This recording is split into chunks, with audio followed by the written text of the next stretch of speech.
gente agora vai receber alguém muito respeitado, de uma inteligência absurda. Eu ouso dizer que ele é gênio.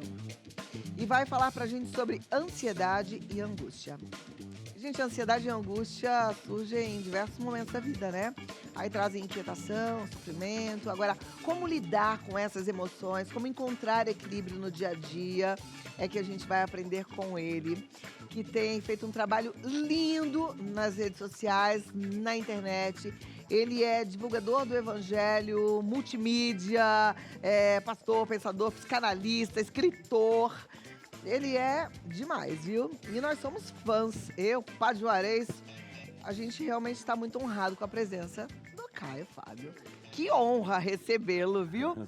Muito obrigada por estar aqui com a gente. Coisa boa Uma pra mim. super alegria para mim te receber, te convidar para sentar Muito obrigado. Esses seus olhos são iluminantes. Obrigada. Eu te conheci como Pastor Caio Fábio. Hoje em dia eu te chamo como? O meu nome é Caio Fábio, mesmo quando me chamavam de pastor, reverendo ou qualquer coisa. Você gosta que te chame como? Isso é título, É título. não tem nada a ver, e é dom. O pastor Caio Fábio é só um título, o reverendo Caio Fábio é um título. O Caio, que é pastor, exerce dons de pastor que, com titulação ou sem titulação, são imorredores. Estão presentes em mim, fazem parte da minha pulsão de acolhimento da pessoa humana, do cuidado humano, do trato humano, do desejo de me envolver. Quer colocar esses dois atrás, que fica mais... Talvez. Eu acho que fica mais Talvez confortável. eu me porque seria sinta um pouco menos afundado, né? afundado, né? Então, Caio Fábio. Que bom, que bom. E assim, eu que falei na abertura, é o que eu realmente penso. Eu te considero genial. Obrigado, E não sei o quanto você se dedica, o quanto você estuda, mas para mim é uma grande referência. Obrigado. O que eu quero saber, assim, de limpo no evangelho, eu vou ali e procuro, né? Deixa eu ver o que o Caio Fábio fala sobre isso. E conversando com o Padre Juarez, o Padre Juarez falou: Cláudia, eu sou muito fã também. Aí a minha primeira pergunta para você, que não tem a ver com o nosso tema aqui, é assim: como é que é para você estar aqui hoje nessa emissora, que é uma emissora que tem uma audiência católica muito grande, né? E de repente a gente vive um mundo todo polarizado, mas também dentro das religiões. Como é que é isso? É absolutamente natural, porque eu encontrei Jesus fora das instituições religiosas. Quando a Igreja Presbiteriana pediu para me ordenar pastor e até insistiu, eu não tinha muito interesse nisso, porque eu pregava de manhã, de tarde, de noite. Eu ganhei o apelido lá na minha cidade natal de carro velho, porque é onde para prega, e era o que eu fazia naturalmente. Eu escrevi uma tese intitulada O que Deus sempre fez, faz e fará fora das instituições religiosas. Então, a própria tese de ordenação já me posicionou, e eu já me posicionei com ela, fora dessas paredes. Como diz o escritor da Epístola aos Hebreus, que nos manda sair de dentro dos amuralhamentos para irmos encontrar Jesus fora do portão. E ele é mais explícito, diz: pois no altar ao qual servimos não está dentro do portão, mas foi erigido por Jesus fora do portão, porquanto ele próprio sofreu fora dos portões de Jerusalém, a cruz se ergueu no mundo. Então, isso para mim sempre foi completamente claro. E aí, desde a minha conversão, eu fiz amizades muito intensas com pessoas da Igreja Católica, institucionalmente falando. Por exemplo, com o Frei Laurindo, que deve ser alguém que está presente em Bauru. Foi a última vez que eu encontrei com ele e ajudei-o a organizar uma escola dominical na paróquia dele, no bairro da Cachoeirinha, um ano depois da minha conversão. Eu ganhei um programa de televisão na Rede Globo, dada pelo Dr. Felipe Dal, que era o proprietário, no ano de 1974. E o Frei Laurindo ficou me conhecendo, nós passamos a nos encontrar, tornamos-nos muito amigos, confidentes, muita proximidade mesmo. Também havia uma grande ênfase naquele tempo nos cursilhos católicos. E os cursilhos começaram a me convidar com regularidade para ir pregar lá. Eu era amigo do bispo, do arcebispo, de toda a sacerdotalidade da cidade de Manaus. Maior é o que nos une do que o que nos separa. Claro, eu nunca dei a menor importância para isso, seja em relação à comunidade católica, seja em relação a qualquer outro grupo humano. Eu espero que o meu amigo Sheikh Jihad, que é uma das grandes lideranças muçulmanas da cidade de São Paulo, esteja me assistindo. Ele, aliás, já participou do programa Já? na época da pandemia. É. Foi um momento incrível. Um homem querido, amado, meigo, manso, doce, gentil, como tem uma quantidade grande de rabinos, como uma das partes significativas da minha assembleia é feita de ateus e de agnósticos, ou de pessoas sem nenhum vínculo com nada, mas que encontram naquilo que eu digo uma ressonância do nível de espiritualidade que elas procuram. Aliás, espiritualidade está ligada, ou a falta de espiritualidade, à ansiedade, à angústia? Totalmente. Quanto menos espiritualidade eu não estou me referindo a nenhuma mecânica de natureza litúrgica, nenhuma mecânica a ser praticada como um rito de uma devocionalidade de hora marcada, não é disso que eu estou falando, mas espiritualidade como um olhar que transcende, tanto quanto é imanente, enxerga o mundo real e, ao mesmo tempo, enxerga as coisas de natureza existencial que, às vezes, o mundo real aparente esconde e transcende também a própria dimensão daquilo que, às vezes, o indivíduo carrega no coração, mas não conhece o que está por trás daquilo que ele próprio sente e sofre. De modo que em toda a espiritualidade há uma carga poderosa de psicologia perene, como eu gosto de chamar, que é aquela psicologia anterior a qualquer mestre de psicologia, de qualquer escola de psicologia. Nunca não houve psicologia nas relações humanas. Quem quer que tenha psique, que tenha alma, desenvolve uma lógica de relacionamento. Isso é uma psicologia. E a espiritualidade, que é aquilo que está ainda mais subjacente do que o que a gente encontra no elemento psicológico, que é o que vem de pneuma, que vem do espírito, é o que habita a essência da gente. Uma pessoa amputada de espírito, amputada de alma, amputada de sensibilidades reconhecidas na subjetividade, não sabe explicar nem o que acontece ao seu redor. Então vive sendo tangida de angústia em angústia, de aflição em aflição. O mundo está reduzido só a tem pão ou não tem pão, tem dinheiro ou não tem dinheiro. Você acha que a humanidade está atualmente mais angustiada e ansiosa do que sempre esteve ou não? Infinitamente mais.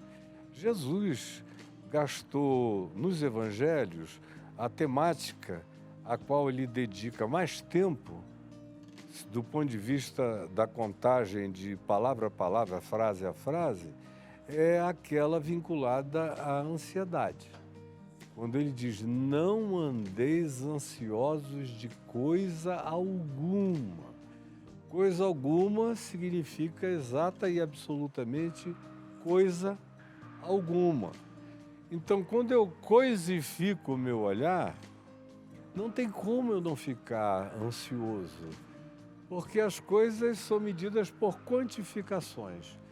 Aí, se tem mais, eu posso ficar ansioso porque tem mais. Se tem demais, eu fico mais ansioso ainda porque eu não sei como proteger essa quantidade demasiada. Se tem menos ou se tem de menos, eu fico ansioso porque eu não sei o que colocar no lugar para fazer o suprimento. Então a vida fica tangida, levada, movida e completamente alimentada por essas angústias da mensurabilidade. Além do que, tem uma coisa subjacente na ansiedade, que é a fobia da morte, que está presente em todo mundo. Consciente ou inconscientemente, está todo mundo fazendo uma contagem regressiva. Eu estou com 70 anos de idade. Se eu não fosse uma pessoa que vem tomada de alegria, de espiritualidade, de transcendência, de multidimensionalidades, a essa altura eu estava imaginando quanto tempo eu ainda tenho para viver. Eu não tenho essa reflexão em momento algum da minha vida. Eu sou um ser ininterrupto. Vai chegar uma hora em que esse corpo vai ter a sua cessação. E os meus 6 filhos vão me sepultar ou me cremar. Os 6 netos que eu tenho atualmente, pode ser que eles aumentem em número, vão participar do processo. Os amigos, os milhões de outros que me conhecem vão reagir de modos diferentes a isso, mas isso tem a ver apenas com a fenomenologia do horizonte imediato. Eu, no entanto, sou habitado por aquilo que Jesus diz e que é maravilhoso, é de um poder extraordinário, não tem dinheiro, nem recursos, nem capacitações, nem qualquer que sejam as competências que alguém adquira que possa comparar, substituir ou ocupar o lugar dessa certeza que Ele nos deu. Aquele que crê em mim não entra em juízo. Já passou, não é passará. Já passou da morte para a vida. Então, a fobia da morte, que é esse estado de contagem regressiva, para uns extremamente fobicamente consciente e para outros fobicamente inconsciente, é o que subjaz na base da ansiedade latente no coração de quase todo mundo.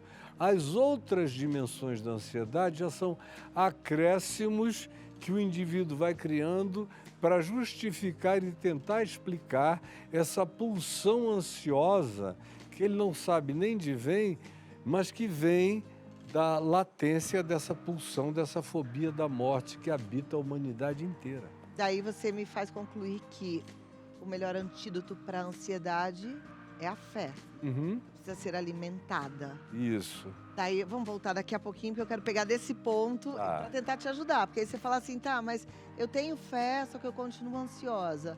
Vamos ver, porque tem gente que já pensa assim, nossa, eu tenho muita fé, mas eu sou muito ansiosa. Mas aí me pergunta sobre a diferença entre crença e fé. Voltamos com essa pergunta. Bom. Tá bom? Eu deixei a pergunta no ar. Agora, eu tomo todos os dias, no mínimo, 4 cápsulas de ômega 3. Faz bem. Eu também tomo.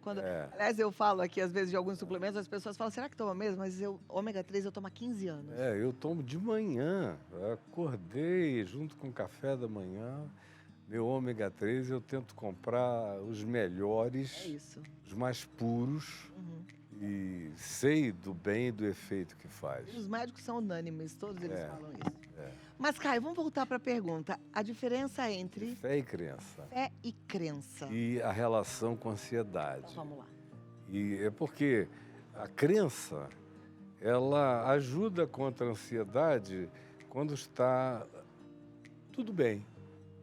Ela é um elemento de equilíbrio, balanceamento consciente. O indivíduo até associa o seu estado de bem-estar à manutenção das suas crenças. A fé difere da crença essencialmente. Em muitas crenças há fé, mas na fé não necessariamente existe crença.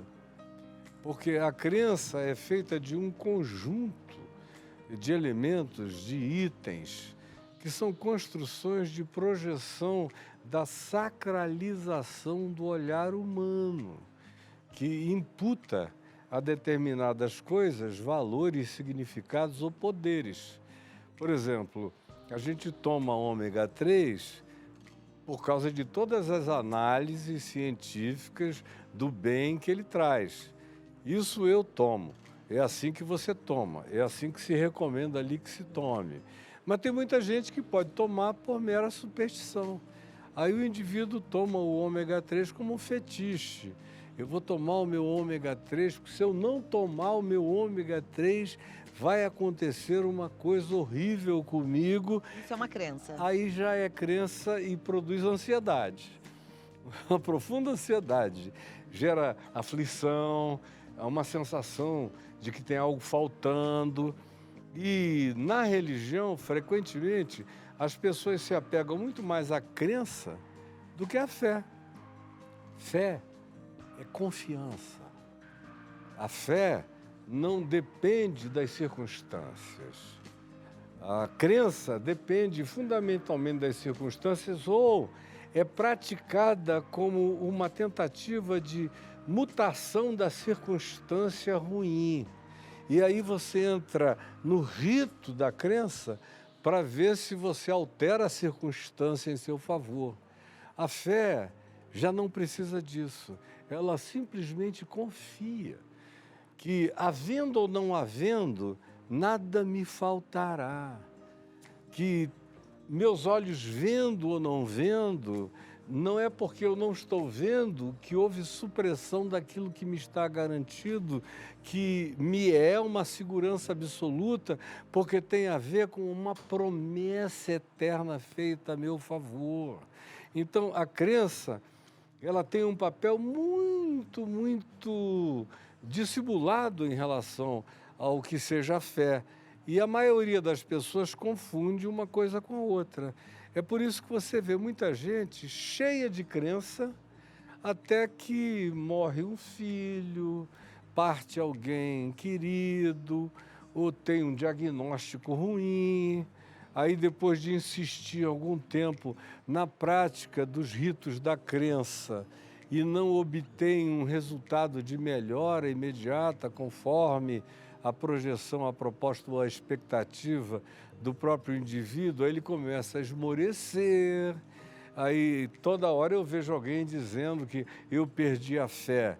Eu digo, não, você simplesmente se cansou do seu conjunto de crenças, porque você nunca teve fé. A fé nos ensina a viver contente, como Paulo diz, escrevendo aos Filipenses, em toda e qualquer circunstância.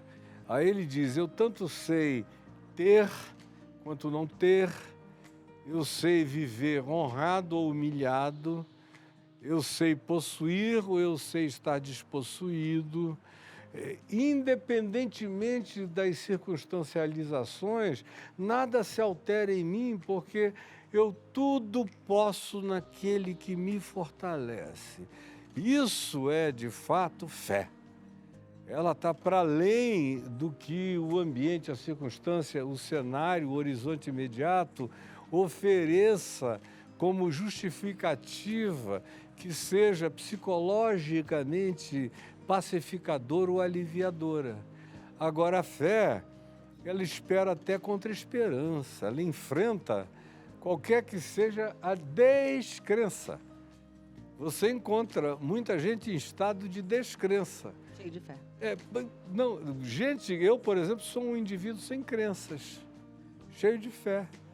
Mas deixa eu te perguntar uma coisa. Eu, às vezes, falo aqui, né? Eu faço a leitura de um versículo todo dia. Eu falo, vamos alimentar a nossa fé. Mas aí, eu mesma, agora fico pensando. Eu sou uma pessoa que sinto que nasci com fé. Uhum. Nasci com fé. É dom de Deus. Então, é isso que eu ia te perguntar. Só que, às vezes, eu me deparo com pessoas que não nasceram com fé. Uhum. Dá pra gente aprender a ter fé, alimentar a fé? Tem a fé que é dom de Deus, que tem pessoas que já nasceram com essa pulsão pneumática, pulsão espiritual no ser, na alma, na existência. Gente que sabe das informações que a gente está trocando aqui, e gente que não sabe de nada, mas que essencialmente já é habitada por essa incapacidade de recuo, com esse bom ânimo essencial, com essa certeza inexplicável de ser objeto de um amor indizível. E eu encontro isso em tribos indígenas, em povos não alcançados, nos lugares mais variados da Terra. Como tem aquela fé de natureza espiritual crescente. Todo mundo tem algum tipo de potencial para isto. Só que tem uns que recebem e acolhem aquela parábola do semeador de Jesus, que diz da semente. Tem uns que precisam que a semente caia ali. E tem outros em cujo coração a semente já estava ali. Ela só eclode, sem nenhuma explicação. Ninguém semeou e ela brotou, porque ela nunca esteve ausente. Agora, há outros que precisam desse alimento, dessa inseminação, dessa gestação, desse cuidado, desses intentos pré-natais. Aí, então, vale aquela afirmativa, eu acho que inclusive é um versículo bíblico, a fé vem pelo ouvir. Ouvir e pelo ouvir a palavra de Deus. Aí são aquelas pessoas que, se não tiverem algum tipo de intervenção, de gravidez espiritual provocada pela semente da palavra, pela semente do Evangelho, pela energia viva da palavra de Deus, elas tateiam e nunca conseguem configurar essa convicção no coração. Diferentemente de pessoas como você afirmou, que é uma maravilha. É uma coisa muito gostosa. Recebeu isso como um dom de Deus. Muito criança, eu falava, mãe, com 5 anos, se eu morrer tá tudo bem, já sou feliz. Já valeu. Então essa paz. É o que Paulo diz em relação à fé transcendente, espiritual, é que pela graça nós somos salvos mediante a fé. Isso não vem de nós, é dom de Deus, não vem dos nossos esforços para que ninguém bata no peito e se glorie. Isso aí é essa fé absolutamente divina, natural, que se planta em nós. Agora, eu já encontrei uma quantidade enorme de pessoas que eu tive que ajudar a exercitar a fé. Aí é Paulo também que fala sobre o exercício da fé. Gente, infelizmente o meu tempo explodiu. Eu fico com o coração apertado, mas eu preciso terminar. Querida. Eu queria te convidar para outras vezes. Vamos fazer uma live, um podcast, porque eu quero te ouvir mais. Mas te acompanho sempre também em todas as suas redes sociais. Muito obrigado. E te convido para acompanhar também, porque você vai aprender muito. Caio Fábio D'Araújo Filho, tudo juntinho. Caio Fábio D'Araújo Filho. Caio Fábio Oficial no TikTok. Tem o canal Caio Fábio, canal Caio Fábio. E no o YouTube tem o Caio Fábio D'Araújo Filho no Instagram. Maravilhoso. Olha, muito obrigada por toda a diferença que você já fez na minha vida, que você nem faz ideia, tá? Muito obrigado a você. Que prazer, que alegria. E mantenha esse brilho no olhar. Obrigada, muito obrigada. Deus te abençoe. Amém, obrigada.